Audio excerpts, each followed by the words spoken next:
Hello and welcome class 12। इस video में हम बात करेंगे एंगल ऑफ डिप के बारे में। तो पिछली वीडियो में भी मैं बात करने वाला था, बट क्योंकि पिछली वाली वीडियो बहुत ही ज़्यादा लंबी हो रही थी, इस वजह से मैंने सोचा कि एक दूसरी वीडियो बनाते हैं जिसमें कि फोकस करेंगे हम angle of dip and further topics पे। Okay, so angle of dip समझने के लिए हमें जो जो चीज़ें जाननी थी वो हमने ऑलरेडी जान ली है प्रीवियस वीडियो में। अब हमारे पास केवल क्या बचा हुआ है? हमारे पास केवल और केवल एंगल ऑफ डिप और उसके बाद कुछ चीज़ें बची हुई है, horizontal component and all these kind of stuffs are remaining. Okay, so हम स्टार्ट करते हैं विद द डायग्राम जो कि अभी आपके स्क्रीन पे दिखेगा। आपके सामने फिगर तो आपको दिख ही रहा होगा। अभी मैं इसमें नेमिंग कर दूंगा। अभी तो ये ऐसा दिख रहा होगा कि दो प्लेन हैं और इस तरीके से ऐसे एक एंगल पे एक दूसरे से थोड़ा से अलग से ऐसे रखे हुए हैं। मैं इस फिगर को समझाता हूँ। यहाँ पे हमारे पास एक मैग्नेटिक नीडल है जो कि इसको हमने एक इंक्लाइंड कर लिया है, सस्पेंड कर दिया है, ऐसे रस्सी से बांध दिया है। और ऐसा बांधा है कि ये जो नीडल है ये एक तरीके का बार मैग्नेट ही समझ लो इसको। ये ऊपर नीचे और हॉरिजॉन्टली और वर्टिकली दोनों तरीके से घूम सकते हैं। तो हम लोग को क्या लगता है कि मैग्नेटिक फील्ड हॉरिजॉन्टल होती है, बट ऐसा नहीं है। मैग्नेटिक फील्ड किसी एक एंगल पे होती है। ठीक है, रियल लाइफ में जो भी हमारी अर्थ की मैग्नेटिक फील्ड होती है वो किसी एक एंगल पे होती है। तो उसी एंगल को पढ़ने के लिए हमको एंगल ऑफ डिप पढ़ना पड़ेगा। ठीक है, वही एंगल ऑफ डिप वही चीज़ बताता है। तो हमारे यहाँ पे अगर सपोज करो मैग्नेटिक नीडल इस तरीके से क्या कह सकते हैं, एक जगह फिक्स हो गई अब, क्योंकि थोड़ी देर के बाद फिक्स हो जाती है ना। तो मैग्नेटिक नीडल इस तरीके से फिक्स हो गई हमारी। तो हमारा जो डायरेक्शन है मैग्नेटिक फील्ड का वो इस तरीके से निकल के आ रहा है जो कि एरो से आपको दिख रहा है। So this is B. ये हमारा क्या है, मैग्नेटिक फील्ड की डायरेक्शन अर्थ की। तो उसको हम बी बोलेंगे क्योंकि हम मैग्नेटिक फील्ड को अभी तक बी से ही पढ़ते चले आए, उसमें कुछ कुछ अपन चेंज ही नहीं करेंगे। अब मैं आपको बता देता हूँ, ये जो दोनों प्लेन हैं ये एक्चुअली में क्या है, ये हमारे मेरिडियंस हैं। एक है ज्योग्राफिकल मेरिडियन, एक है मैग्नेटिक मेरिडियन। तो कौन सा मैग्नेटिक मेरिडियन है? This plane is magnetic meridian. Magnetic M, मैं सिर्फ एम लिख रहा हूँ, बहुत बड़ा नहीं करूँगा। Magnetic M is known as magnetic meridian. और ये जो हमारा, ये जो आपको मैं दूसरे कलर से ही लिखूंगा, मैरून वाला दिख रहा है प्लेन, ये है आपका geographical meridian.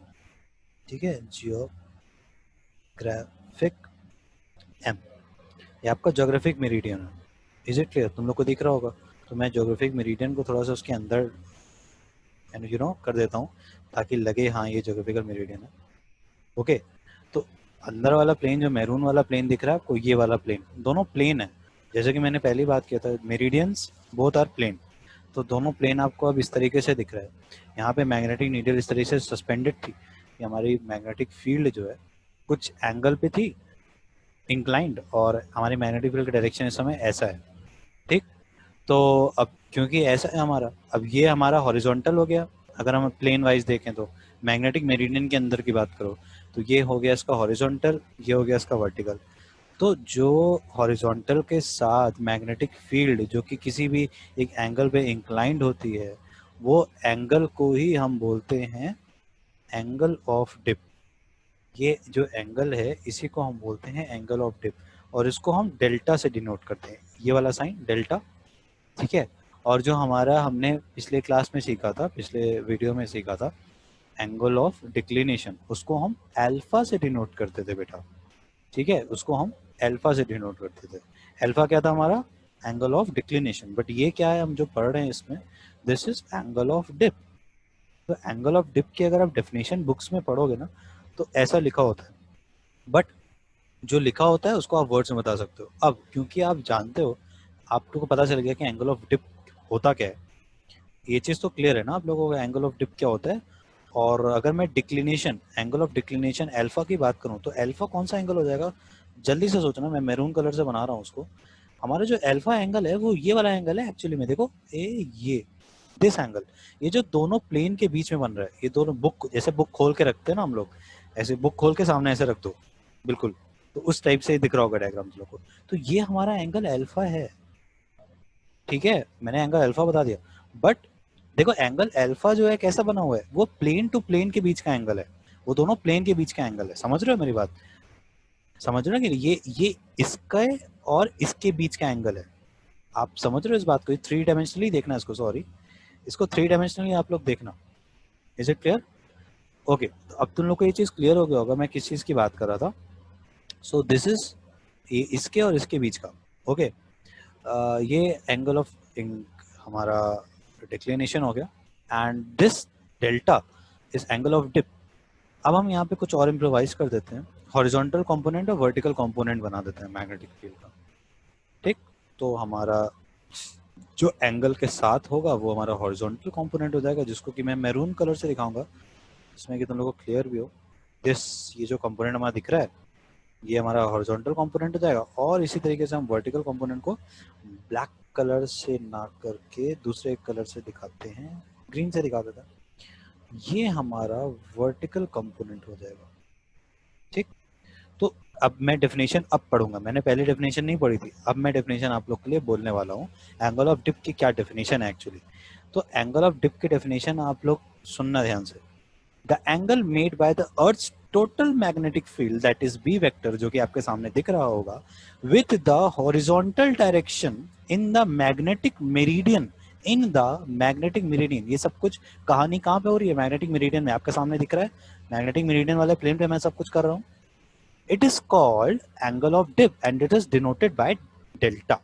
That is a Greek letter delta, उसको हम डेल्टा से डिनोट करते हैं, और ये है हमारा एंगल ऑफ डिप. अब मैंने डेफिनेशन पढ़ी, अब तुम लोगों को क्लियर हो गया होगा.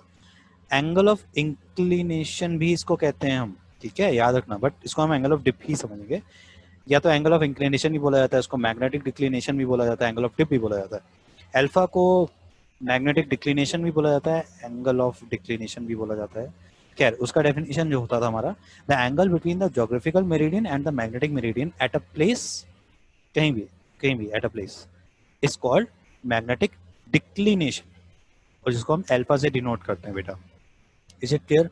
तो बहुत ही अच्छे से, क्योंकि ये बहुत ही कंफ्यूजन टॉपिक था, अब क्योंकि मैंने आप लोग को बता दिया तो काफ़ी इजी हो गया ये आप लोगों के लिए. आप लोग अच्छे से एग्जाम में भी इस चीज़ को लिख के आ सकते हो, डेफिनेशन को भी लिख सकते हो. अब डेफिनेशन हमें रटने की जरूरत नहीं पड़ेगी, हमें उसकी फिजिकल सिग्निफिकेंस के बारे में पता है. अब यहाँ से हम और भी चीज़ों का पता लगाते हैं, जैसे कि यहाँ पे ना ये जो हॉरिजॉन्टल और वर्टिकल कंपोनेंट है, इसको हम बी एच और बी वी से डिनोट करते हैं. अब आप लोग बखूबी जान गए होंगे बी एच कौन सा होगा, बी वी कौन सा होगा. एच स्टैंड्स फॉर हॉरिजॉन्टल, तो ये हमारा बी एच हो गया. इसको लिखा हम बी एच, ठीक है. और ग्रीन वाला जो होगा हमारा वो क्या हो जाएगा, that will be B V. तो यहाँ पे लिख दीजिए आप B V. Is it clear. बहुत ही अच्छे से आप लोग ने एक चीज और जान ली, जान लिया कि नहीं जान लिया. ओके, अगर हम बी एच की बात करें, अगर हम बी एच की बात करें न्यूमेरिकल वैल्यू की, तो बी एच हमारा किसके बराबर हो जाएगा, किसके इक्वल हो जाएगा, this will be equal to B cos, ये जो डेल्टा है, मैं यहाँ डेल्टा लिख दूं क्या, आप लोग समझ जाना किस डेल्टा की बात हो रही है, ये वाले डेल्टा की बात हो रही है भाई. Okay, B cos delta. अब तो वेक्टर वेक्टर भी पढ़ ली हो तो ये सब तो क्लियर ही हो गया होगा, है ना. क्या है, अब तो बताने की जरूरत ही नहीं है हमें क्यों ये कॉस हुआ. एंगल के साथ वाला हमेशा कॉस आता है. और दूसरी कहानी, दूसरी कहानी क्या हो जाएगी हमारी, बी वी किसके बराबर हो जाएगा, सोचो सोचो सोचो, जल्दी से सोच लो. B V will be equal to B sine, कौन सा एंगल, अरे यही वाला डेल्टा भाई.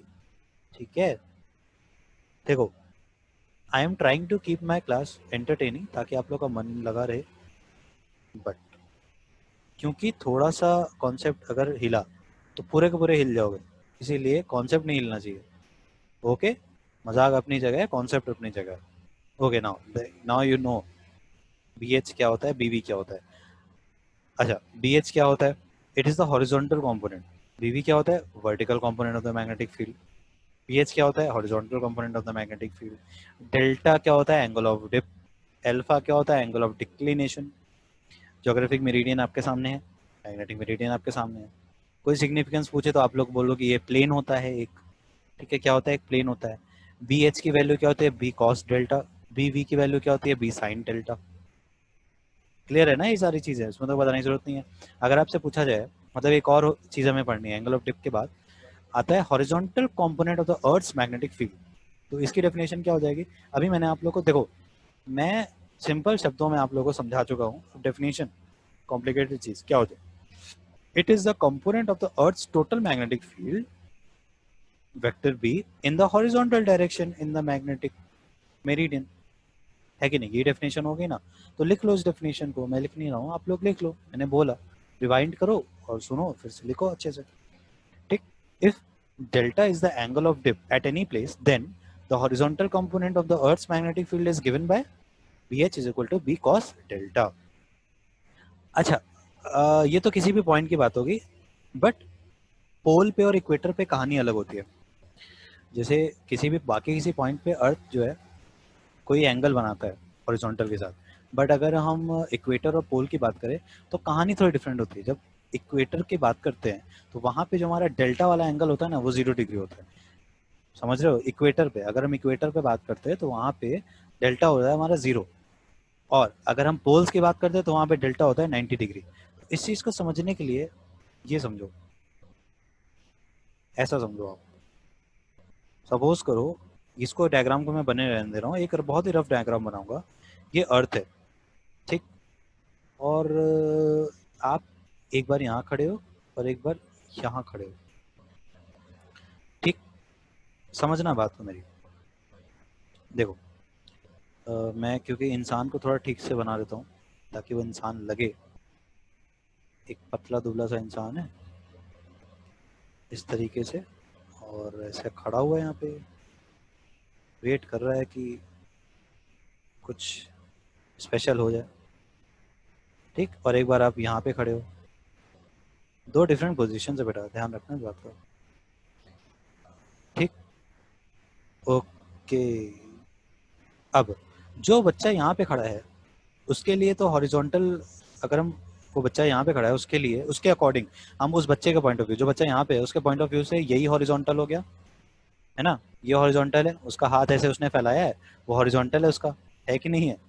मतलब इमेजिन करना, गलत मत समझना. और जो यहाँ पे बच्चा है उसके लिए तो ये यही हॉरिजॉन्टल है ना, उसके पॉइंट ऑफ व्यू से. आप अपने आपको वर्टिकल दिख रहा होगा, बट उस बच्चे के पॉइंट ऑफ व्यू से तो यही हॉरिजॉन्टल है ना. बात को समझो आप, ठीक है? तो हम उस बच्चे के पॉइंट ऑफ व्यू से समझ रहे हैं, ये हॉरिजॉन्टल है. अच्छा, अर्थ की जो मैग्नेटिक फील्ड लाइंस है, ठीक है बेटा, अब हम यहाँ पे बना रहे हैं. आपको देखो यहाँ पे ना, सपोज करो मैग्नेटिक नॉर्थ इधर की तरफ है और मैग्नेटिक साउथ इधर की तरफ है, ठीक? चलो इसकी मैं फील्ड लाइंस बना देता हूँ. नॉर्थ से निकल के साउथ में आती है, ऐसा हमने पढ़ा है ना, ऐसा आता है ना, ऐसा ऐसा आता है बिल्कुल, ठीक? और ऐसा ऐसा आता है, ठीक है? अच्छा, यहाँ पे क्या हो रहा है कि इसके लिए जो मैग्नेटिक फील्ड लाइंस है, अगर हम इसके डायरेक्शन की बात करें तो कुछ ऐसी होगी, सीधी, बिल्कुल ऐसे सीधी है, ठीक है? मैग्नेटिक फील्ड यहाँ के केस में कैसे हो जा रही है? ऐसी हो जा रही है. समझ रहे हैं मेरी बात? देखो, अगर मैं ऐसे बताऊं, इसको हटा दो. अच्छा, ऐसे समझो, यहाँ पे सीधी आ रही है, इसके लिए थोड़ा सा सर्कल को थोड़ा सा बड़ा करते हैं. इस सर्कल को थोड़ा सा बड़ा करेंगे तो शायद तुम लोग को क्लियर हो जाए. ये क्या बना रहा हूँ, ये मैग्नेटिक लाइन से बेटा, एरो नॉर्थ से निकल के साउथ के अंदर जाती है, आपको पता है. तो अब ऐसा समझो कि जब ये बच्चा यहाँ पे है, ठीक है, जब ये बच्चा यहाँ पे आपके, ओके, दिस इज पोल. समझ में आ रहा है ना मेरी बात? दिस इज पोल, ये पोल पे है जब, तो क्या हो रहा है, मैग्नेटिक लाइंस इस पे वर्टिकल है और इसका हॉरिजॉन्टल ऐसा है. वर्टिकल और हॉरिजॉन्टल के बीच कैसा एंगल बन रहा है? 90 डिग्री एंगल बन रहा है ना एंगल, ठीक? ओके. तो वहां पे जो मैंने बात कही थी, क्या बोली थी? एट मैग्नेटिक पोल्स जो हमारा एंगल ऑफ डिप होता है वो कितना होता है? 90 डिग्री. तो यहाँ पे हमें एंगल डेल्टा 90 डिग्री बनता दिख रहा है, बिल्कुल दिख रहा है. वैसे ही अगर यहाँ पे आ जाओ आप, यहाँ पे एंगल कितना बनता दिख रहा है? क्योंकि ये भी ऐसे सीधा जा रहा है हॉरिजॉन्टल, और इस बच्चे का हॉरिजॉन्टल भी ऐसे ही है. तो इस बच्चे के लिए फील्ड लाइंस और उस बच्चे के हॉरिजॉन्टल के बीच का एंगल कितना है? 0 डिग्री. ये कौन सा पॉइंट है? ये हमारा इक्वेटर वाला पॉइंट है. यहाँ पे कितना एंगल बन रहा है? 0 डिग्री का एंगल बन रहा है ना बेटा? आप समझ रहे हो इस चीज को? Is it clear? आपको ये चीज क्लियर हो गई तो बहुत अच्छी बात है. नाउ दैट अब आपको ये चीज क्लियर है, तो हम आगे बढ़ सकते हैं। ओके, और हम आगे बढ़ सकते हैं। तो आपको ये चीज़ क्लियर हो गई है, तो मैं इस चीज़ को मिटा भी दूंगा। इस चीज़ को दिमाग में घुसा लो, कैसे यहाँ पे एंगल ऑफ डिप हमारा 90 डिग्री हो रहा है और कैसे यहाँ पे हमारा एंगल ऑफ डिप 0 डिग्री हो रहा है। तो अब हम आते हैं निकालेंगे tan डेल्टा। अब हम tan डेल्टा निकालेंगे, तो क्योंकि वो भी क्वेश्चन पूछा जाता है आपसे, tan डेल्टा क्या होगा। आइए इसको मिटाते हैं और tan डेल्टा की तरफ बढ़ते हैं। तो देखो, ध्यान से देखो बेटा, ये जो हमारा B V B H is equal to B cos delta लिखा हुआ है और B V is equal to B sine delta लिखा हुआ है। इन दोनों इक्वेशन को equation number 1 and equation number 2 मान लो। ठीक, मान लो मैंने मान लिया। अब इन दोनों इक्वेशन को स्क्वायर करो और ऐड कर दो। इन दोनों इक्वेशन को क्या करना है, अपन को स्क्वायर करना है और ऐड कर देना है। तो करें, देखते हैं क्या आता है। ठीक है, कॉन्सेप्ट समझते जाएंगे, टॉपिक कवर होता जाएगा अपना, टेंशन नहीं। तो ये हमारा हो जाएगा बी एच का स्क्वायर प्लस बी वी का स्क्वायर, बी एच का स्क्वायर प्लस बी वी का स्क्वायर इज इक्वल टू, ध्यान से देखना बेटा, यहाँ पे क्या हो जाएगा, दिस विल बिकम,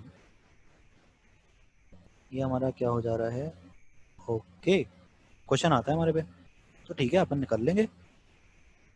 बी का square plus cos square delta, है ना, बी का स्क्वायर, अच्छा बी का स्क्वायर इंटू ये कॉस का स्क्वायर ब्रैकेट में डेल्टा, सही लिखा ना, प्लस अगेन बी का स्क्वायर इंटू साइन का square delta. Is it clear बच्चों? अच्छा ठीक है, ये चीज़ क्लियर है। अब तुम लोग को दिख ही होगा, सबसे इजीएस्ट आइडेंटिटी होती है कॉस स्क्वायर थीटा पर sine square theta is equal to 1। तो यहाँ से हम बी स्क्वायर को लेंगे कॉमन और हमारे पास ब्रैकेट में आ जाएगा cos square theta plus sine square theta, not theta मैं बोल रहा हूँ बाबा, delta, cos square delta plus sine square delta. तो दोनों को हम ऐड करेंगे तो अकॉर्डिंग टू आइडेंटिटी जो कि हमने क्लास 10th में कभी पढ़ी थी किसी ज़माने में, वो होता है 1। तो हमारा बी एच का स्क्वायर प्लस बी वी का स्क्वायर इज इक्वल टू हो जाता है क्या, बी का स्क्वायर। इस चीज को नोट कर लीजिए, क्वेश्चन आता है इससे। ठीक, ओके। नाउ अब हम दूसरी चीज पढ़ेंगे, अब हम tan डेल्टा निकालेंगे। ठीक है, क्या निकालेंगे अपन, tan डेल्टा। तो tan डेल्टा भी निकाल लेते हैं। यहाँ पे क्या होता है tan डेल्टा, tan डेल्टा हमारा कैसे निकलेगा, खुद सोचो दिमाग। दो इक्वेशन है आपके पास, किसको किससे डिवाइड करो, कौन से इक्वेशन को कौन से इक्वेशन से डिवाइड करोगे कि tan आएगा, साइन वाले को कॉस वाले से डिवाइड करोगे ना। तो b sine delta divided by b cos delta, क्या आ जाएगा, b sign delta upon b cos delta. इसको लिख दो, b sign delta upon b cos bracket में डेल्टा। अब आप जानते हो कि b से b कैंसिल हो गया और sine delta upon cos delta tan delta हो गया। इसका expression according to B V and B H क्या हो जाएगा, सोचो सोचो सोचो। तब तक मैं वहाँ पे लिख देता हूँ, आप लोग अपने कॉपी में मेरे से पहले लिख दिया करो। तो ये हो जाएगा, दिस विल बिकम बी, क्या किया हमने, B V upon B H, हो गया हमारा सॉल्व। तो tan डेल्टा is equal to B V upon होता है बी एच, और यहाँ पे होगी हमारे टॉपिक की समाप्ति। ओके, और हम देखते हैं आगे हमें क्या देखना है।